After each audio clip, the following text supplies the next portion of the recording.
Hey, what's cracking? How are you doing today? Hope this video finds you doing well. Thank you for clicking on the video. If it's the first time you've ever clicked on one of my videos, my name is Ricky Dye, and I went to prison when I was 15 years old. I went to all the roughest places, and I was in prison for over 20 and a half years. Rolled right out 20 and a half. I went in when I was 15 and got out when I was 35, almost 36. And during that time, I've seen a lot of things, man, and I've really been through a lot of things. And I try to use my story to help other people, to keep them from going to prison, to keep them from making the mistakes I made, to try to help encourage people that their life maybe isn't as bad as they think, that things could always get worse. And I hope that some of the stories may be entertaining. And I want to thank you for dropping by, each and every one of you. I want to thank all the people who have subscribed. And as always, shout out to the riders and dyers, man. The riders who ride till the wheels fall off, and the dyers who keep riding even when they do. Love you guys. Thank you, man. Shout out to you guys always. So today on the video, this is going to be a video series. This will be one that I do several videos on. Most memorable characters I met while I was in prison. And I have met some doozies, baby.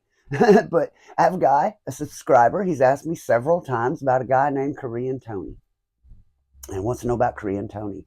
And this guy's always stuck with me. He's always watching my videos, dropping comments. Thank you. It's always noticed. I appreciate you, brother, for sticking by me. So in the most memorable characters, people who you've met or heard about in prison, who it just sticks in your head. You don't forget them. I've met so many people throughout my life. Between I was real popular in high school, kind of. I mean, I had friends with everyone. I don't know if you call that popular. I'm not saying I was one of the upper kids. I was never no better than anyone else. I grew up poor. If you haven't been watching all my videos, you will enjoy them more if you'll start at the beginning and watch them through, because they're like a series. Starts with me when I was 15 years old, and I tell it as it went. And right now, I'm deep into the story. Today, I won't be on that. Today, I'm going to do a little story, if you will, tell you about some guys I met that you just don't forget. Names you hear that you'll never forget. And with that, I'm going to jump right into there. We'll start with Korean Tony. Okay, so I wasn't around Korean Tony. I was at the walls with Korean Tony, but I was on C side and he was on A side. So when you're that far away from him, you don't get to know him per se. But he is one of the guys that you always hear about. He's one of the killers that you hear about when you get to McAlester. I got to McAlester. If you've been keeping up with the videos, you know I was there when I was 18 years old. I turned 19 there, fighting naked in the shower. So if you haven't listened to that story yet, man, go back and watch the videos. You might enjoy that. But when you get to McAlester and you're on the orientation and you're waiting to go down the hill around the general population, there is no really general population. You're locked in your cell 23 hours a day. It's maximum security. But everyone is capable of being a killer. Every one of us. If you get put in the right situation, you can kill and you will kill to defend the people you love, to defend your own life. And then there's other people who enjoy killing. People who makes them feel like God. They get a sense of enjoyment, a rush, maybe sexual gratification from hurting other people. And those people are McAlester, the people who enjoy hurting other people. And Korean Tony isn't one of those guys. Excuse me, but Korean Tony's one of those people. And you hear about Korean Tony all the time, and people are afraid, or they fear the man. Just hear his name, no one wants trouble with him. And why is that? It's because he has shown that whenever it comes down to it, he will not hesitate to kill you for whatever the deal is. So when you come to prison, especially a hard yard or a place like McAlester or the way Granite used to be, it doesn't matter what you did to come to prison. It doesn't matter if you killed a whole family and ate them, had them in your fridge. When you get to prison, people don't consider you a killer because of that. Because it's easy to kill out in the streets.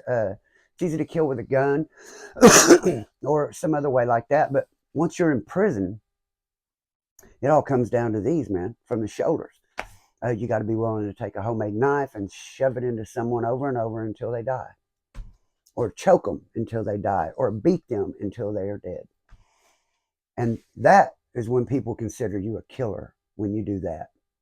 Because it's much more personal to do it with your hands than to just pull a trigger from a distance. And the people who come to prison and they will get a homemade shank and they will stab people with it, beat people to death, those are people who are then considered killers. Okay? And Korean Tony got into some shit with some guys, him and one of his partners. Maybe I think it was his cell partner. And they went and killed this guy with homemade knives. Ended up on death row. And then Korean Tony got put in a cell with somebody he didn't like. And when you get in a cell in McAlester, a lot of prisons you're at, there's a speaker in your room and a button you can push. And that's in case of emergencies. In case someone has a heart attack, falls down, get in a fight, whatever reason you need a guards for emergency, you push the button, a red light will come on in the control room. The guards that are up there watching the day rooms, they'll see the red light come on, they'll come and answer you. What do you need? And you never want to be the one to hit that panic button. That's what we consider it, the panic button.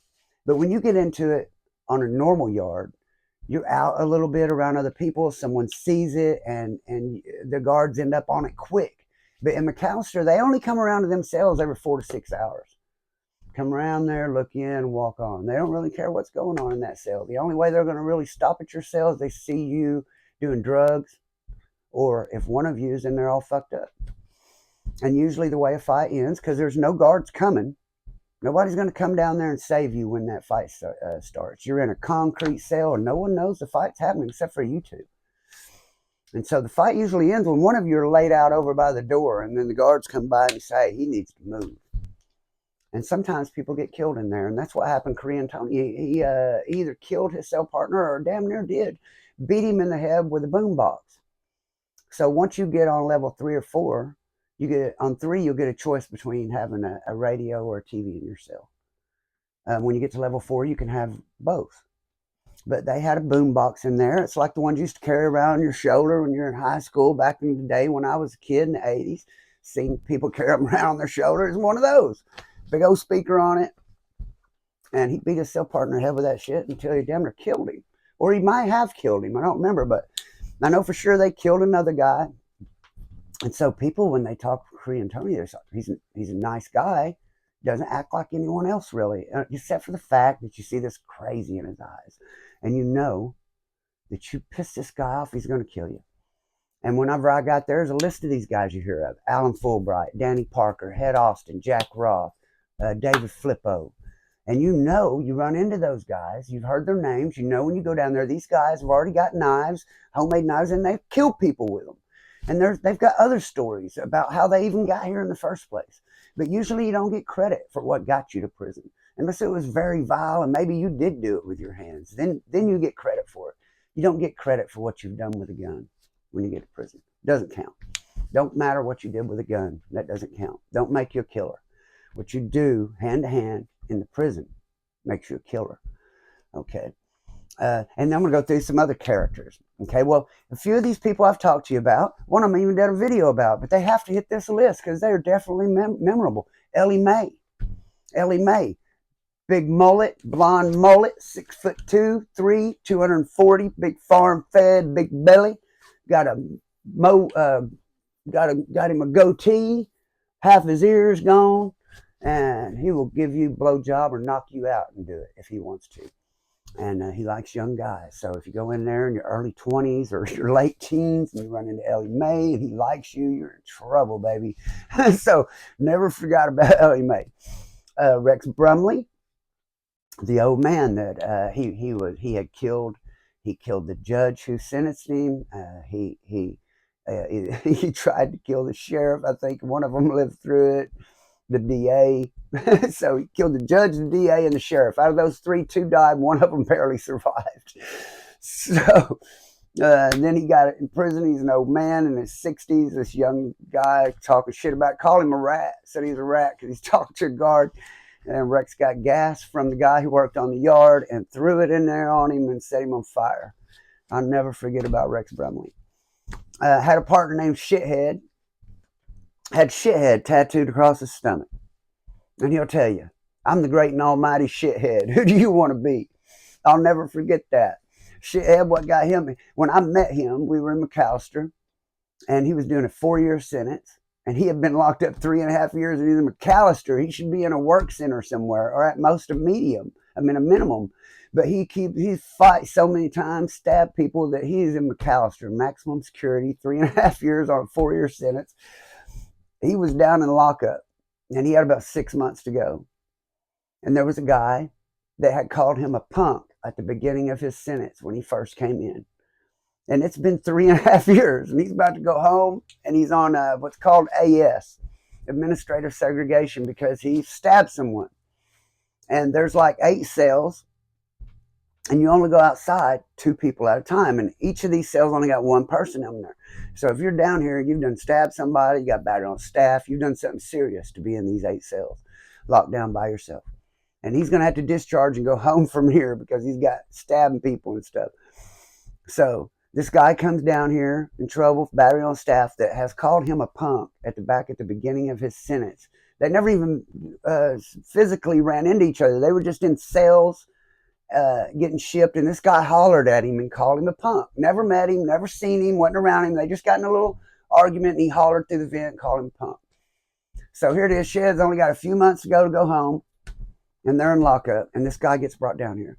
So he goes to Shed, starts talking to him. I remember, that don't matter. That wasn't nothing. We just came in, ha. Buddy's up with him. And one of them's at this end and the other one's at this end. So Shed writes kites and has them pass little notes and sends them to the guys in between them and says, don't go to recreation tomorrow because I want to go with that guy because I'm going to stab him. So no one goes. So these 2 end up going together. And as soon as they get out there, you're inside this little... It's just a little concrete square, man. It's like only 2 people can be out there. It's probably 10 foot by 10 foot square. And there's a little grate in the middle of it, you know, where water drains off the concrete. There's chain link fence above you. And there's plexiglass or concrete walls around it. And the guards can see you through the plexiglass. And there's a sliding door there and plexiglass. And the guards are watching you while you're on exercise. Because you're on the most... secure exercise they have in the state. This is the most secure it gets. And just you and 1 person out there. They've pat searched both of them. But Shithead has put this little knife between his butt cheeks and squeezed them together while they searched him in his underwear and snuck it past the guards out here with this guy. They're both got shackles and handcuffs on. They unchain them, let them go on there together. Their guards are watching them. They walk back and forth a couple times. Shed gets that knife out from between his cheeks and starts stabbing this guy. And the guards won't come in and try to help him because they're afraid they'll get stabbed. So they're saying, put that knife down, put that knife down. And Shed won't put it down. He just keeps stabbing him until the knife bends. Finally, the knife bends and he's trying to straighten it out on his leg. And while he's straightening it out, this dude crawls over to the door and they open it just a little and pull him through and close it back. So Shithead takes the knife and throws it down in that little drain. He knows they're going to come get it. They can't do nothing else with it, though. He just drops it in there, sets down, waits, and lets them cuff him up. And he didn't get any more time, and he went home. Okay?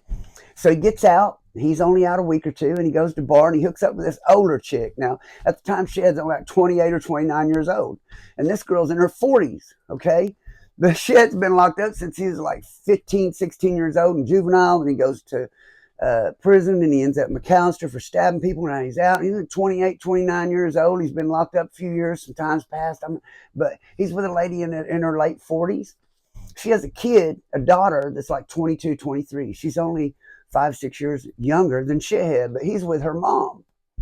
So she goes out with this dude. One thing leads to another, and she comes home and says that this guy forcefully fingered her. Okay. So the mom's all upset. Shed said he's going to go kill the dude. So he goes to the bar and gets this dude and starts drinking with him and talks the dude into getting in his truck to go drive out to the lake to drink. And he says, on the way out there, man, we're driving out there drinking, man. He said, we was on the way to the lake, and this dude says, man, y'all ain't taking me out there to kill me, are you?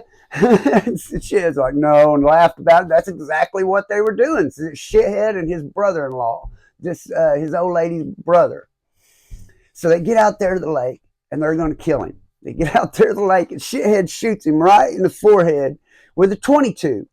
And he said he's a big old guy, almost 300 pounds. So the dude falls down, and Shed's going to shoot him again, and the firing pin broke. So he can't shoot him. So he tells his brother-in-law, man, just cut his throat. So he shot him. The brother-in-law is supposed to cut his throat. And they're dragging him off in the lake, and they're going to throw him in the lake. I'm just leaving him there for molesting this daughter that's only a few years younger than him. So the brother-in-law, they drag him out there in water. Shithead says, man, cut his throat. Come on. So Shithead walks off. Brother-in-law's supposed to cut the dude's throat. Swears he's going to. He don't cut his throat. Just leaves him in the water. And they go to leave. This dude makes it out of the lake, crawls back up, finds help, goes to the police. They lock him and his brother-in-law up. Brother-in-law turns state's evidence on Shithead.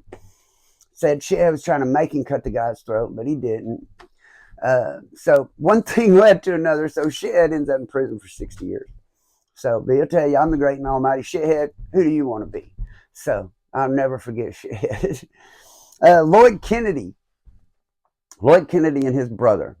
When I was in prison with him, I was in my late 20s or early 30s, and he was in his 60s, him and his brother. Lloyd and Owen Kennedy. Okay, they're a couple brothers. But what's crazy about these guys, back in the 60s, in the early 60s, they went and kidnapped a guy. Okay, they took his cattle. They went and stole his cattle. They got convicted. It's on he has the case. He's convicted of cattle rustling. He went and took this dude's cattle. The dude come and tried to get him back. Him and his brother beat this dude in the head with rocks and thought they killed him, and they went and threw him down a well. The dude lived, crawled back up the fucking well, and went and testified on these dudes, paralyzed from his neck down. And both of them got life without parole. And he's doing time for attempted murder, cattle rustling.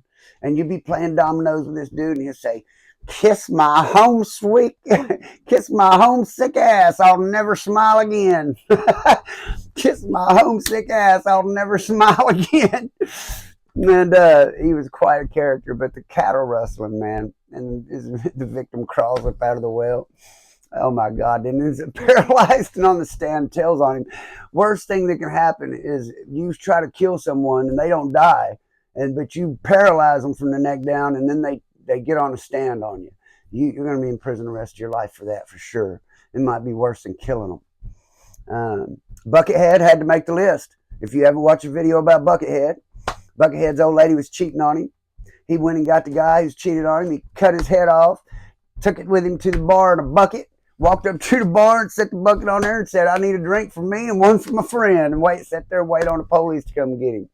Put his wife's lover's head in a bucket and went to the bar and bought him a drink. Buckethead. Alan Fulbright. Alan Fulbright's like Ellie Mae, man. I mentioned his name earlier in McAllister. When you hear about him, he's one of the killers, man. He's one of the guys you hear about off the bat. But what's crazy about Alan is freaky as a bullfrog with a full mustache. That's what he says. I'm freaky as a bullfrog with a full mustache. Alan is gay as they come. He would come to my beanhole in McAllister and try to give me candy bars and cookies just to show him my thing. Just to show it to him. My penis, not my butt. He just wanted to look at it, he said. He'd give me extra if I let him touch it. But no, we're not doing that. But this is an old guy. He looks like he's like 65 years old, but he'll stab you, man. People are afraid of this dude. He'll go boil something and throw it on you. He'll get your door open and come in there and stab you. And what's bad is he's real good friends with all these other killers. So if something happens, you do get him, then one of them will get you. So McAllister's all bad, man. If you haven't watched the McAllister videos, you should do that because they are wicked, man. And so that's all the characters I have written down for today. But in a few days, I'll be back, and I'll make another one about that. If there's something else you guys really would like for me to talk about, hit me up on Messenger, put that in the comments, and I'll be glad to do it. Otherwise, I'll just jump right back into my story in the next one. I do appreciate you guys stopping by. I do appreciate the writers and the dyers. I really do, you guys. I really appreciate you. Thank everyone who has subscribed. If you haven't subscribed yet, hey, man, help me out. I'm trying to do something good. So hit that subscribe button, hit that like button, drop something in the comments. I'll be sure to answer it. Hope to see you in the next video. Until then, may God bless, keep, and protect you and yours. Peace out.